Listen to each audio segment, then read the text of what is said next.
Amelia na nga mismo ang sumugod dito nga kay Minchi.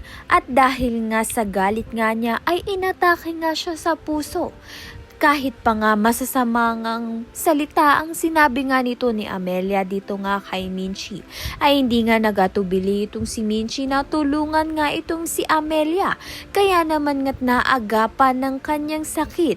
Si Minchi nga ang nakaalam kung anong ang kalagayan nga nito ni Amelia na ayaw ngang ipagsabi ni Amelia sa kanyang anak at sa kanyang apo.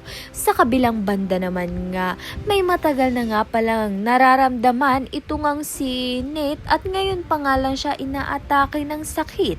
Mabuti na nga lang ay kasama niya nga itong si Jenny at naalalayan nga siya. Dito na nga sasabihin ni Nate ang malubhan niyang sakit dito nga kay Jenny dahil pinagkakatiwalaan niya nga ito. Wala ngang kaalam-alamang ina nga niyang si Monica sa kalagayan nga niya. Kaya naman nga't malalaman nga natin kung ano nga bang sakit nga nito ni Nate at kung maagapan pa nga ito. Kaya naman nga't yan at iba pa ang dapat nating pakaabangan. Maraming salamat sa iyong panonood.